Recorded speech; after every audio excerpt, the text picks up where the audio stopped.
कालपासून एक कॅबिनेटला झालेला जो निर्णय आणि त्याच्याबद्दल जे काही संभ्रम निर्माण केले जात आहेत, तर त्याचा खुलासा महाराष्ट्राच्या जनतेसमोर यावा, सगळ्या लोकप्रतिनिधींसमोर यावा म्हणून आज या पत्रकार परिषदेचं आयोजन आम्ही केलेलं आहे। आपल्याला माहिती असेल की डिसेंबर 2020ला पहिल्यांदा जी प्रभाग रचना झाली त्याच्यामध्ये एक सदस्यीय पद्धतीनं निवडणुका होतील अशा पद्धतीचा निर्णय तत्कालीन महाविकास आघाडीने घेतला।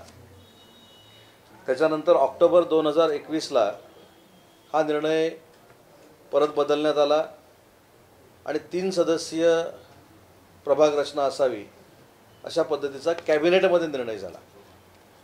मी कॅबिनेटचा उल्लेख एवढ्यासाठीच करतोय की हे सगळे जे निर्णय आहेत हे मुख्यमंत्री महोदयांच्या अध्यक्षतेखाली आणि उपमुख्यमंत्र्यांच्या प्रमुख उपस्थितीमध्ये जी कॅबिनेट मीटिंग होते त्या कॅबिनेटमध्ये सर्वानुमते ठरले जातात। परंतु कालपासून एक असा वेगळ्या पद्धतीचा गैरसमज निर्माण केला जातोय की नगर विकास खात्याचे मंत्री आदरणीय एकनाथ शिंदे साहेब असताना हे शिंदे साहेबांच्या मंत्रालयातनं करण्यात आलं आणि तोच निर्णय पुन्हा एकदा शिवसेना भाजपचं सरकार आल्यानंतर आणि विशेषतः मुख्यमंत्री शिंदे साहेब झाल्यानंतर आणि उपमुख्यमंत्री देवेंद्रजी झाल्यानंतर बदलण्यात आला आहे आणि याच्यामध्ये जनतेला वेठीस धरलेला अशा पद्धतीचा एक वेगळा संभ्रम हा संपूर्ण महाराष्ट्राच्या लोकप्रतिनिधींमध्ये आणि जनतेमध्ये पसरवला जातोय। मी त्या कॅबिनेटचा साक्षीदार आहे ज्यावेळी 2021ला 3 सदस्यीय समिती प्रभाग रचनेचा प्रस्ताव हा कॅबिनेट समोर आला त्यावेळी आमच्या कॅबिनेट मंत्र्यांमधले एकमेव मंत्री असे होते की ज्यांनी ह्या प्रभाग रचनेला विरोध केला होता, ते म्हणजे सन्माननीय एकनाथ शिंदे साहेब।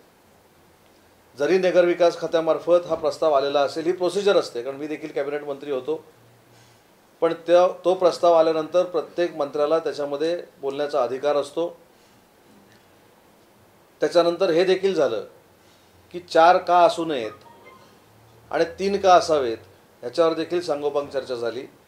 पण शेवटच्या क्षणापर्यंत माननीय एकनाथ शिंदे साहेब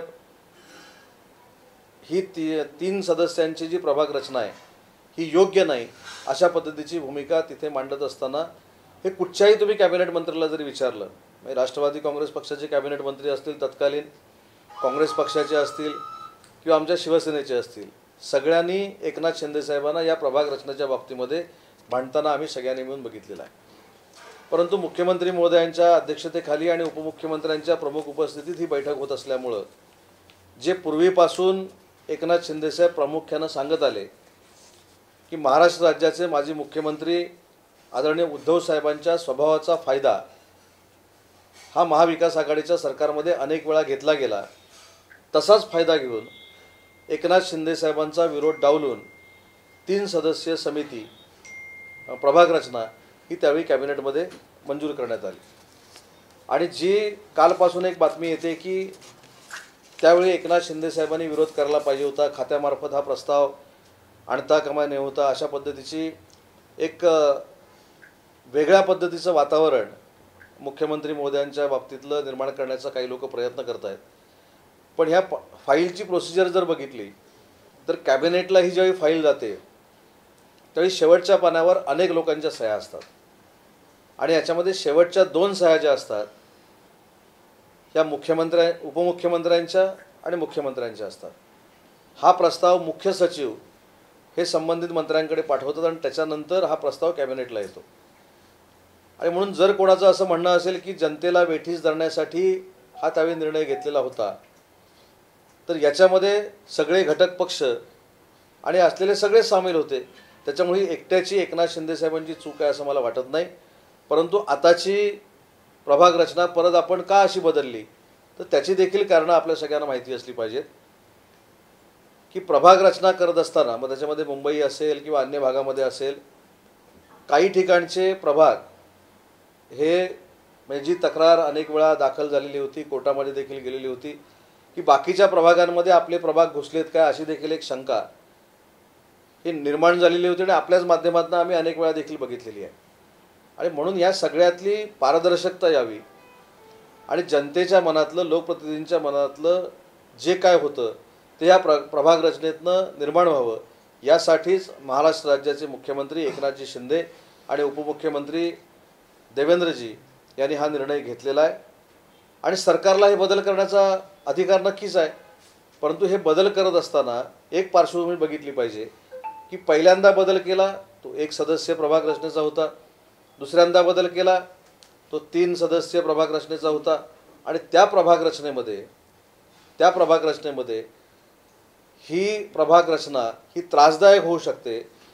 ही रचना ही असलेल्या लोकप्रतिनिधींना आवडणार नाही आणि याच्यामध्ये अगदी स्पष्टपणानं सांगतो, याच्यामध्ये शिवसेना पक्षाचं नुकसान होऊ शकतं अशा पद्धतीची भूमिका माननीय एकनाथ शिंदे साहेबांनी त्या ठिकाणी मांडलेली आम्ही सगळ्यांनी मिळून बघितलेली आहे। आणि मग त्याच्यानंतर काही लोकांनी पर्याय काढले की 2 नको 4 नको, मधलाच आपण आकडा धरूया आणि 3 प्रभाग रचना करूया। अशा पद्धतीची प्रभाग रचना करण्यात काही अर्थ नसतो आणि त्याचा रिव्ह्यू परत मुख्यमंत्री आणि उपमुख्यमंत्र्यांनी घेतला, म्हणूनच या प्रभाग रचनेमध्ये पुन्हा एकदा बदल केलेला आहे। हे मला इथं स्पष्टपणानं सांगितलं पाहिजे।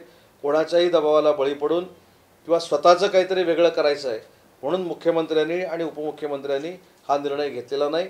हा जनतेच्या सोयीचा निर्णय आहे आणि जे लोकप्रतिनिधी होते आता माजी झालेले आहेत, ज्यांचे प्रभाग वाटेल तशा पद्धतीनं वेडेवाकडे झालेले होते, त्याच्यासाठी घेतलेला निर्णय आणि याच्यामध्ये सगळे माजी लोकप्रतिनिधी असतील किंवा विद्यमान लोकप्रतिनिधी असतील स्थानिक स्वराज्य संस्थांचे हे खुश आहेत, हे मला आपल्यामार्फत महाराष्ट्राच्या जनतेला सांगायचं।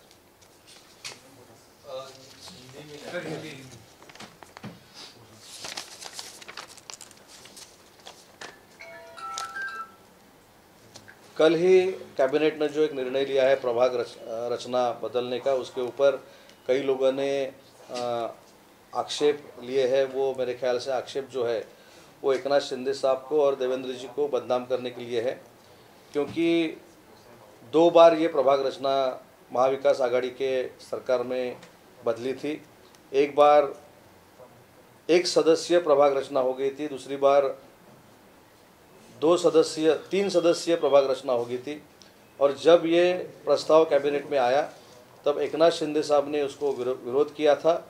विरोध होने के बाद भी जो हमारे साथ में घटक पक्ष थे उनके दबाव में ये 3 सदस्यीय प्रभाग रचना तब हो गई थी वो बदलने के लिए। और जो लोक प्रतिनिधि है उनके मन में ये था, उनसे बात करके सीएम शिंदे साहब ने और डीसीएम देवेंद्र जी ने ये प्रभाग रचना फिर से बदली है और इसमें पूरा लोक प्रतिनिधि का और जनता का हित है। आज केसरकरांनी एक नवा ट्विस्ट आणला आहे मुळात पत्रकार परिषदेच्या माध्यमातून, त्याविषयी काय सांगाल? काय नारायण राणेंना तोंडरस्सी पाडलंय यामध्ये आपल्या सुशांत सिंग प्रकरणामध्ये भाजपचे नेते नारायण राणे यांचा मोठा वाटा आहे आदित्य ठाकरे यांची बदनामी करण्यामागे। मला असं वाटतं की ह्याच्यामधनं आम्ही जे शिंदे साहेबांचं समर्थन करतोय त्या सगळ्या आमदारांचा सुसंस्कृतपणा दिसतो। मग एखादा त्यावेळचा प्रसंग आमचे नेते आदित्यजी असतील किंवा अन्य कोणी असतील त्यांना बदनाम करण्याचा असेल तर तो देखील आमच्या दीपक केसरकर साहेबांनी कशा पद्धतीने आपल्याला सांगितला, याच्यामध्येच आजही आम्ही सगळ्यांचा आदर करतो हे निष्पन्न झालेलं आहे। आणि हीच आमची राजकीय संस्कृती आहे। तोडा फोडा मारा ठार मारा ही काय राजकीय संस्कृती नाही। आणि म्हणून ज्यांनी कोणी आरोप केले होते त्यांनी त्यांच्या खास शैलीमध्ये सुनावलेलं देखील आहे। आणि म्हणून सुशांत सिंग प्रकरणामध्ये जाऊन कोणाची तरी बदनामी करावी अशा पद्धतीचा उद्देश घेऊन काय आम्ही काम करत नाही। सर्वोच्च न्यायालयातील सत्ता संघर्षाच्या निर्णयाबद्दल निकाल लागल्यानंतर आपण मंत्रिमंडळाचा विस्तार करण्याचा नेमका आपण का घाबरतात? अजित पवार यांनी शिंदे आणि फडणवीसांना प्रश्न स्वाभाविक आहे की ते विरोधी पक्ष नेते आहेत, विरोधी पक्ष नेते म्हणून त्यांना त्यांची भूमिका मांडण्याचा अधिकार आहे।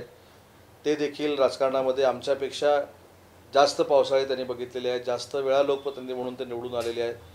पण याचं उत्तर देखील मी अनेक वेळा दिलेलं आहे की महाराष्ट्र राज्याचे मुख्यमंत्री आदरणीय शिंदे साहेब असतील किंवा उपमुख्यमंत्री देवेंद्रजी असतील हे लवकरात लवकर या मंत्रिमंडळाचा विस्तार करणार आहेत।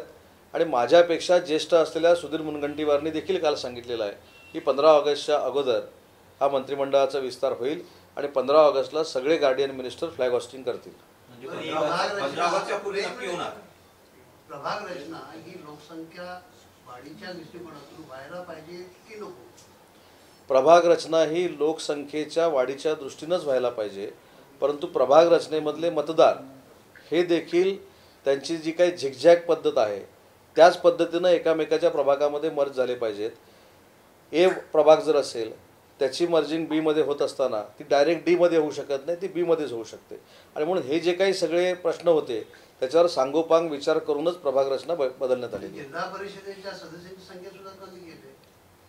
तर जिल्हा परिषदेच्या सदस्यांची वाढत नाहीये का? जिल्हा परिषदेच्या सदस्यांची संख्या ही पूर्वी, आता माझ्या जिल्ह्याचं जर आपण उदाहरण घेतलं तर 55,000 होती. 55,000ला रत्नागिरी जिल्ह्याची लोकसंख्या जिल्हा परिषद गटनिहाय योग्य होती.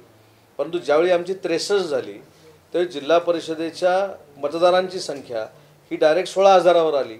त्याचं लिमिट 20 ते 25,000 होतं, ते 16,000वर आलं. ठीक आहे, हा कदाचित माझा रत्नागिरी जिल्हा छोटा जिल्हा असेल, सिंधुदुर्ग जिल्हा छोटा जिल्हा असेल, पण ह्याचे सगळ्यात मोठे परिणाम हे मोठ्या जिल्ह्यांवर होतात. आणि म्हणून जी आहे तशी जर प्रभाग रचना ठेवली तर निवडणूक आयोगाला देखील काम करणं सोपं पडतं. आणि शेवटी सेन्सस जो आहे तो तुम्ही कुठचा पकडणार आहे? लोकसंख्या वाढीचा अजूनही 2011चा सेन्सस वापरून आपण काम करतोय. ज्यावेळी 2021चा सेन्सस सगळ्यांच्या डोळ्यासमोर येईल किंवा त्याचा अभ्यास होईल, तो अभ्यास केल्यानंतर ती प्रभाग रचना वाढवणं योग्य आहे. पण 2011वरच जर आपण चालत असू तर आपण काही ठिकाणी जिल्हे असे आहेत ना, जसं आपण लोकसंख्या वाढीचं म्हणताय तसं काही जिल्हे, उदाहरणार्थ सिंधुदुर्ग, रत्नागिरी, रायगड हे जिल्हे आहेत त्याच्यामध्ये लोकसंख्या कमी झालेली आहे. त्याच्यामुळं 2021च्या सेन्सस नंतरच प्रभाग रचना कितीनं वाढणार आहे हे कदाचित करणं योग्य होतं. आणि त्याच्या अगोदर झाल्यामुळं जो आपण मुद्दा सांगितला की लोकसंख्या वाढलेली आहे, निम्म्यापेक्षा महाराष्ट्रातले जिल्हे असे जास्त आहेत की जिथे लोकसंख्या कमी झालेली आहे. उद्धव ठाकरे यांच्या वाढदिवसानिमित्ताने शिंदे गटातील आमदारांनी आणि खासदारांनी जाहिराती दिल्या होत्या, त्या नाकारण्यात आल्या होत्या असं खासदार राहुल शेवाळे यांनी सांगितलं होतं. मात्र आज सामना वृत्तपत्रात आपण पाहिलं तर जितेंद्र आव्हाड यांच्या वाढदिवसाची जाहिरात पहिल्या पानावर आल्या आणि निष्ठेचा महामेरू म्हणून त्यांना म्हटलंय. तर त्यावर काय म्हणतात? चांगलं आहे ना, आनंदाची गोष्ट आहे. त्यांना एक पहिली गोष्ट अशी आहे की वर्तमानपत्र, मला त्याच्यावर जास्त बोलायचं नाही, परंतु वर्तमानपत्राचा तो अधिकार असतो. कोणाची ॲडव्हर्टाईज घ्यायची नाही, कोणाची ॲडव्हर्टाईज घ्यायची. राहुल शेवाळेंची ॲडव्हर्टाईज कदाचित अडचणीची वाटली असेल म्हणून ती घेतली नसेल. आणि आव्हाड साहेबांची ॲडव्हर्टाईज ही संघटना वाढवणारी वाटली असेल म्हणून घेतली असेल. त्याच्यावर मी कसं बोला? निष्ठा या शब्दावरून शिंदे गटाला डिवचलंय असं पण म्हटलं जातंय त्या मुद्द्यावर. माझ्यावर हल्ला होऊन सुद्धा मी संयमी बोलतोय. किती डिवचणार, म्हणजे ठार मारण्याचा प्रयत्न करून देखील सुद्धा मी संयमी बोलतोय. त्याच्यामुळे आमच्या 50 लोकांनी ही मानसिकता केलेली आहे. आमच्या वक्तव्यामुळं, आमच्या वागण्यामुळं किंवा आमच्या संभाषणामुळं लोकांना त्रास होता कामा नये, कायदा आणि सुव्यवस्था बिघडता कामा नये, कुठच्याही बाबतीमध्ये कॉन्ट्रोवर्शियल स्टेटमेंट होता कामा नयेत, अशा पद्धतीची भूमिका घेऊन शिंदेसाहेबांच्या नेतृत्वाखाली आम्ही काम करतोय. आता आपल्याला माहीत आहे की मी 24 तारखेला ज्यावेळी गेलो, 24 तारखेपर्यंत गद्दार हा शब्द माझ्यासाठी नव्हता, पण 24 तारखेनंतर गद्दार, बाटगा, आई वडील विकलेले, हे ते गटार काय ते सगळं आम्ही ऐकतोय. पण तरी पण आम्ही शांत आहोत. याचा अर्थ असा आम्ही समजायचं काय किंवा समोरच्यानी समजायचं की आमची मतदारसंघात ताकदच नाही, आमच्याकडे आक्रमक कार्यकर्ते नाहीत. शेवटी त्या वर्तमानपत्राला ॲडव्हर्टाईज घ्यायचा की नाही हा त्यांना अधिकार आहे. आणि म्हणून जितेंद्र आव्हाडांची त्यांनी का घेतली आणि राहुल शेवाळेंची का घेतली नाही हा त्यांचा वैयक्तिक प्रश्न आहे. आणि त्याचं पण उत्तर मला मी आपल्याला दिलेलं आहे. कदाचित आव्हाड साहेबांच्या ॲडव्हर्टाईजमुळं संघटना जोमाने वाढेल असं त्यांचं म्हणणं असेल, आणि राहुल शेवाळे साहेबांच्या ॲडव्हर्टाईजमुळं संघटना वाढणार नाही असं असेल. किंवा जाहिराती कशा असतात तुम्हाला माहिती आहे, राहुल शेवाळ्यांपेक्षा कमी जास्त असं काहीतरी झालं असेल मला माहिती आहे. राहुल शेवाळ्यांना दुसरी वर्तमानपत्र नाहीत का? शिवसेनेच्या माणसाला जर वंदनीय बाळासाहेबांनी निर्माण केलेल्या सामना वर्तमानपत्रामध्येच ॲडव्हर्टाईज द्यायची असेल आणि मी अजूनही निष्ठावान शिवसैनिक आहे हे सांगायचं असेल तर त्यांच्या विचारापासून आपण त्यांना कसं काय बाजूला नेऊ शकतो? वर्तमानपत्र जाहिराती त्या दिवशी फुल झाले असते. मी तेच बोललो ना. दुसरा असं की एक आता आपण जो कॅबिनेटमध्ये जे प्रस्ताव येतात ते त्या संबंधित खात्याकडून येत असतात. त्यावेळी नगरविकास मंत्री हे शिंदे साहेब होते, त्यांनी हा प्रस्ताव कॅबिनेटमध्ये आणला. तो कॅबिनेटने मंजूर केला, म्हणजे बहुमताशिवाय कॅबिनेटमध्ये मंजूर होतो का की असाच मी त्याचा खुलासा केला ना, पण अशी अनेक उदाहरणं आहेत की कॅबिनेटमध्ये आलेला उच्च व तंत्र शिक्षण विभागाचा प्रस्ताव हा परत पाठवलेला आहे. म्हणजे माझ्याकडनं आलेला प्रस्ताव कदाचित एखादं फाईल माझ्याकडे येते, एखाद्या कॉलेजच्या निर्मितीची येते किंवा काय होते, मी पाठवतो, परंतु तिथल्या दुसऱ्या मंत्र्यांना जर ते पटलं नाही तर तो प्रस्ताव मी परत घेतो, माघारी घेतो. त्याच्यामुळे हा प्रस्ताव देखील माघारी घेता आला असता. त्याच्यामुळे नगरविकास खात्यालाच हे पाहिजे होतं म्हणून ते झालं असं म्हणण्यामध्ये काही अर्थ नाही. मला असं वाटतं की याच्यामध्ये राजकीय परिपक्वता नाही. कॅबिनेटचे निर्णय हे सांघिक असतात, बहुमतापेक्षा एकमतानं झालेले असतात. आणि याच्यामध्ये सिस्टीम अशी आहे, अजितदादा ज्यावेळी बोलतात तर त्यांचं राष्ट्रवादी काँग्रेस पक्षाच्या लोकांना ऐकलं पाहिजे. उद्धवसाहेब ज्यावेळी बोलायचे ते आम्हाला सगळ्यांना ऐकलं पाहिजे. बाळासाहेब थोरात, अशोक चव्हाण साहेब ज्यावेळी बोलतात ते काँग्रेसच्या लोकांना ऐकलं पाहिजे. ही अलिखित सिस्टीम आहे पक्षाची. मला असं वाटतं की एकाच कुठच्या माणसाला त्याच्यामध्ये दोषी धरण्यामध्ये काय अर्थ नाही. मी पहिल्यापासून सांगितलं की याला विरोध स्वतः एकनाथ शिंदे साहेबांनी केलेला होता आणि तरी देखील एकमतानं हा मंजूर झाला. म्हणजेच काय सांगायचं की जे शिंदेसाहेब पहिल्यापासून सांगतात, आणि त्यावेळी शिंदेसाहेबांची वाक्य होती की या निर्णयामुळे शिवसेनेला महाराष्ट्रामध्ये बाधा निर्माण होणार आहे, तरी देखील ठराव मंजूर झाला. मग आज मुख्यमंत्री म्हणून शिवसेनेचे ते बसल्यानंतर शिवसैनिकांना पोषक असं त्यांनी वातावरण करून दिलं. त्याच्यामुळे जनतेच्या मनातलं, लोकप्रतिनिधींच्या मनातला निर्णय जो घेतलेला आहे हा आज मला असं वाटतं खऱ्या अर्थानं घेतलेला आहे. म्हणजे काल शिवसेनेच्या उद्धव ठाकरे गटामध्ये घराणेशाही पुन्हा एकदा दिसून येते. आदित्य ठाकरे यांना कार्यकारी अध्यक्ष करणार आहेत असं कळतंय आणि पक्षप्रमुख म्हणून उद्धव ठाकरे असतील आणि दुसरीकडे युवा सेनेचं अध्यक्षपद तेजस ठाकरेंना दिलं जाणार आहे बोललं जाते. कुठच्या पदानं तेजस्वी राजकारणामध्ये येणार आहेत मला माहीत नाही, परंतु त्यांचं एक तरुण नेतृत्व आहे आणि ते जर राजकारणामध्ये येणार असतील त्यांना माझ्या मनापासून शुभेच्छा आहेत. सर, हिंदी में जानना चाहते हैं कैबिनेट एक्सपेंशन को लेके विपक्ष लगातार आक्रामक है और कब होगा सर, आप क्या कहेंगे? हमसे पॉलिटिक्स में जो बड़े हैं सुधीर मुनगंटीवार साहब ने कल बताया है कि 15 अगस्त को हर ज़िले में गार्डियन मिनिस्टर ही फ्लैग होस्टिंग करेगा. मेरे को ऐसा लगता है कि 15 अगस्त से पहले मंत्रिमंडल का विस्तार होगा. तो दूसरी बात है कि मुख्यमंत्री जी के जो सरकारी निवास है वर्षा, वहाँ पर शिंदे साहब की नेम प्लेट लगाई गई है, जिसको लेकर विपक्ष का ये कहना है कि ये चंद दिनों की नेम प्लेट है, सरकार जो है वो अवैध है, ज़्यादा दिनों तक नहीं चलेगी, जल्दी गिर जाएगी. और दूसरी बात, जो पार्टी में काम करते हैं वो कार्यकर्ता लोगों को मॉरल सपोर्ट देने के लिए विरोधी पक्ष के जो लीडर है उनको ही बोलना पड़ता है. एकनाथ शिंदे साहब और देवेंद्र जी अच्छी तरह से महाराष्ट्र में काम कर रहे हैं. लोगों के मन में जो डेवलपमेंट की संकल्पना है वो फुलफिल कर रहे हैं, इसलिए ये सब चल रहा है. मेरे ख्याल से एकनाथ शिंदे साहब जब उनको जाना है वर्षा बंगला में वो जा सकते हैं. इसी को लेकर एक दूसरी बात है कि अजित पवार ने वही देवगिरी बंगला कायम रखा है. 2 दशक से उनके पास वही बंगला है. अगर बीच में 2014 से 19 की बात छोड़िए तो ऐसा डर है आपको? कैसा लगता है, क्या होता है वो कांग्रेस मतलब? नहीं, मुझको ये लगता है कि संजय राउत साहब ने एक उद्धव साहब की मुलाकात ली थी और उद्धव साहब उसमें बोले थे कि पॉलिटिक्स आरोग्यदायी रहना चाहिए, हेल्दी रहना चाहिए. ये हेल्दी पॉलिटिक्स का नमूना है. विरोधी पक्ष नेता जो पहले महाराष्ट्र राज्य के उप मुख्यमंत्री थे, जिस बंगले में रह रहे थे, उन्होंने विनती की सीएम साहब को और डीसीएम साहब को कि वही बंगला मुझको चाहिए और उन्होंने दे दिया. ये आदर्श है मेरे ख्याल से. ये हमारी राजकीय संस्कृति है.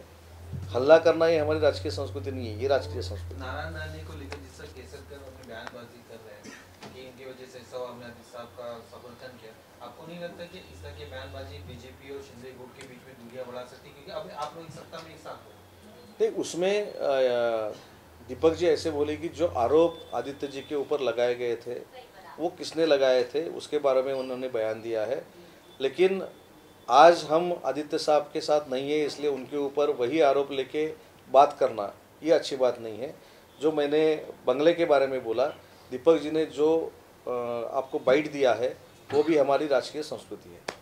लोटे MIDC मध्ये प्रदूषण खूप वाढलेलं आहे. नदी नाल्यांसोबत इथे काळ्या आणि निळ्या रंगाचं खूप प्रादुर्भाव झालेला आहे. लोटे MIDC मध्ये, परशुराम MIDC मध्ये काल एक दो दुर्दैवानं प्रकार घडला आणि तिथल्या कामगारांच्या अंगावर जे काय निळे काळे पोड सगळ्या डॉक्टरांनी बघितले, त्यांच्यावर ट्रीटमेंट चालू आहे. तर त्या बाबतीमध्ये कालच मी जिल्हाधिकाऱ्यांशी चर्चा केलेली आहे, पोल्युशन बोर्डाशी चर्चा केलेली आहे. पोल्युशन बोर्डाने याच्यामध्ये लक्ष घातलं पाहिजे आणि एखाद्या केमिकल फॅक्टरीमध्ये अशा पद्धतीचं केमिकल बाहेर येऊन कामगारांना जर त्रास होणार असेल तर त्याचा बंदोबस्त केला पाहिजे, अन्यथा त्याच्यावर कारवाई करावी अशा पद्धतीच्या सूचना मी जिल्हाधिकाऱ्यांना दिलेल्या आहेत. सर, पण तुम्ही मुळात एकनाथ शिंदे आणि सर्व जे आमदार आहेत ते राष्ट्रवादीशी युती नको म्हणून बाहेर पडलेले होते. मात्र आज मुंबई बँकेवरती अध्यक्ष म्हणून प्रवीण दरेकर आलेले आहेत आणि उपाध्यक्ष म्हणून सिद्धार्थ कांबळे यांची निवड झाली आहे. सहकारात राजकारण नसतं. सामंत साहेब, एक मिनिट, जर आपण हायर एज्युकेशन मिनिस्टर असताना आपले आणि राज्यपालांचे काही मतभेद झाले होते, मग आता तुम्ही जुळून घेणार का? माझे कुठं मतभेद झाले? काहीतरी प्रश्न एखाद्या प्रश्नावर आपलं मत मांडणं किंवा तत्वाशी भांडणं हे काही मतभेद होऊ शकत नाही. ते तात्पुरते मतभेद असतात. शेवटी त्यांचं वय आणि घटनात्मक त्यांचं पद यांचा आदर प्रत्येकालाच असला पाहिजे या मताचा मी आहे. आणि म्हणून राज्यपाल महोदयांवर माझे मनभेद कधीही नव्हते, आताही नाहीत आणि भविष्यात तर राहण्याचा प्रश्नच येत नाही. सामंत साहेब, आमदार भारत गोगावले आणि त्यांच्या मुलांना मारण्याची धमकी मिळाली आहे, त्याबद्दल अधिक माहिती काही सांगतो? मला असं वाटतं की मी काल ते बघितलं, मी आत्ता भरत शेठशी देखील बोललो, पण अशा धमक्यांना आम्ही काय थांबणार आहोत का?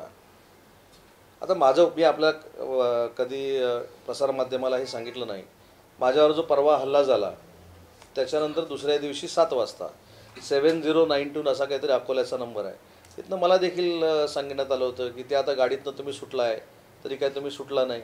या असल्या फुटकळ धमक्यांना आम्ही काही घाबरत नाही. आमची आता 4वी टर्म आहे, म्हणजे आम्ही अशा गुणाचे आहोत अशातला भाग नाही. पण मगाही जे मी सांगितलं की आमच्याकडे आक्रमक कार्यकर्ते नाहीत अशातला पण भाग नाही. परंतु आमच्या एखाद्या बोलण्यामुळं, आमच्या एखाद्या वाक्यामुळं जर महाराष्ट्रातल्या जनतेला त्रास होणार असेल, आमच्या मतदारसंघातल्या जनतेला त्रास होणार असेल, त्याच्यासाठी आम्ही ह्या गोष्टी करत नाही. भरत शेठनं जसं आलं तसं मला पण आला होता. ज्या दिवशी माझ्या गाडीवर हल्ला झाला, ते हल्ला झाल्यानंतर काही लोकांनी काय सांगितलं, आम्ही हल्ला केलाच नाही. काही लोकांनी ठामपणानं सांगितलं आम्ही हल्ला केला, अजून आम्ही हल्ले करणार आहोत. परत दुसऱ्या दिवशी देसाई साहेबांनी सांगितलं की याच्याबद्दल मला अभिमान आहे. हे सगळं ठीक आहे, त्या भानगडीत मी काय जात नाही. पण त्याच दिवशी संध्याकाळी मला देखील एक फोन आलेला होता, त्याचा नंबर देखील माझ्याकडे आहे. परंतु ह्या आता गोष्टी आम्ही समजून घेतलेल्या आहेत. ते कोणतरी फुटकळ बाजूला बसतात संध्याकाळचे आणि फोन करतात, त्याच्यामध्ये काय त्यांना त्याच्यामध्ये आनंद मिळतो. मी तर त्या फोनवर असं सांगितलं, साहेब मला तुम्हाला शिव्या घालायच्या आहेत का, तुम्ही घाला. वेळ 9 वाजताची झालेली आहे, तुम्ही शिव्या घालण्यापलीकडे काहीच करू शकत नाही, कारण 9 वाजलेले आहेत. ठेवून दिला फोन त्याने. त्यामुळे ते एन्जॉय करतात. तो रूट का बदलला? नाही, कुणी रूट बदलला? सीएमच्या कॅनव्हासमध्ये नव्हता ना? मी सीएमच्या कॅनवायमध्ये नव्हतो. आपण जर सीएमचा कॅनवाय बघितला तर सीएमच्या कॅनवायमध्ये जात असताना स्वतःची नोंदणी असणं आवश्यक आहे. सीएमच्या स्टेजवर देखील जात असताना पास असणं आवश्यक आहे. त्याच्यामुळे माझा Y+चा हा दुसरा, मला Y+ सिक्युरिटी आहे, Y+ विथ एस्कॉर्ट सिक्युरिटी आहे. मला पायलट असतं, मला कुठे घेऊन जायचं हे पायलटनं ठरवायचं असतं. लक्षात आलं ना? कारण ती CPच्या एरियातला भाग आहे आणि म्हणून त्याच्यामध्ये पोलीस तपास चालू आहे. आता पण मला आता पुण्यावरनं काही लोक माझा जबाब घ्यायला पोलीस खात्याची आली होती, मी त्यांना पोलीस जबाब दिलेला आहे. परंतु रूट जरी बदलला असं आपण समजूया, म्हणून काय मारायचं का? रूट बदलला असेल. उदयजी, आज संध्याकाळी शिंदे गटाच्या सर्व आमदारांची बैठक बोलवण्यात आलेली होती, ती रद्द करण्यात आली की पोस्टपोन करण्यात आली? नाही, गैरसमजातनं ते निर्माण झालेलं होतं. माझ्या बंगल्यावर काही पदाधिकाऱ्यांशी चर्चा गेले 3 दिवस चालू आहे आणि मला असं वाटतं की त्याच्यातनंच काही बातमी ही मिळाली की आज आमदारांबरोबर शिंदेसाहेबांची बैठक आहे. अशी बैठक ठरवलेली नव्हती आणि भविष्यात 8-10 दिवसामध्ये जर असेल तर आपल्याला ती इंटिमेशन दिली जाईल. सर, हिंदी में बताइए कि आपको भी धमकी भरा कॉल आया था, लगातार ऐसे कॉल आ रहे हैं? नहीं, जिस दिन मेरे ऊपर हमला हो गया था उस दूसरे दिन मेरे ख्याल से 7:15 या 17 में मेरे को भी अकोला से फ़ोन आया था. उसका नंबर भी मेरे पास है, लेकिन मैंने पुलिस की नहीं दर्ज की, क्योंकि क्या होता है कि 7 के बाद के जो फ़ोन रहते हैं ना, वो एक एन्जॉयमेंट रहती है. तो मैंने भी एंजॉय किया, चलो गालियाँ देना है दिलो, क्या साहब कैसा है, ठीक है क्या, बड़ा अच्छे है ना, आप गालियाँ देने वाले हो क्या, हाँ ठीक है, तो अच्छी तरह से अच्छे दे दो. तो ये अभी एक थोड़ा बहुत क्या हो गया कि फ़ोन करना, गालियाँ देना, ठार मारूंगा, ये करूँगा, ठीक आहे. वो सर, अजित पवार यांनी आत्ताच टीका केलेली आहे, त्यांचं भाषण सुरू आहे. त्यांचं म्हणणं आहे की 40 जणांना आमदारांना मंत्रिपदाचं कुठेतरी आश्वासन दिलेलं आहे आणि त्यामुळे मंत्रिपद विस्तार रखडलाय आणि तोच भार एकट्या मुख्यमंत्र्यांवर आल्यामुळे ते आजारी पडलेले आहेत. 40 नसतील 50 ना. 50 40 शिवसेना नाही, मी थोडं करेक्शन करतो. 40 अधिक 10 आणि ते 116 असे. त्याच्या मला असं वाटतं की याच्यामुळं काय मंत्रिमंडळाचा विस्तार थांबलेला नाही. मंत्रिमंडळाचा विस्तार लवकरात लवकर होईल आणि अजितदादांना महाराष्ट्रामध्ये आमच्याकडनं जे अपेक्षित काम आहे ते नक्की होईल आणि नक्की अजितदादा त्याचं कौतुक करतात. पण 40 आणि 10 ह्या सर्व लोकांमध्ये मोठ्या प्रमाणात अस्वस्थता पसरलेली आहे असा समज सगळ्या लोकांमध्ये झाला. समज असणं आणि असणं याच्यात फरक आहे ना. समज काही असू शकतो. पण लोकांमध्ये चर्चा कशी आहे असं म्हणायचं. चर्चा काही होऊ शकते ना. चर्चेला कोण थांबवू शकतं. तेव्हा अशी काय अस्वस्थता कोणामध्ये नाही. आमच्या सगळ्यांचा शिंदेसाहेबांवर विश्वास आहे.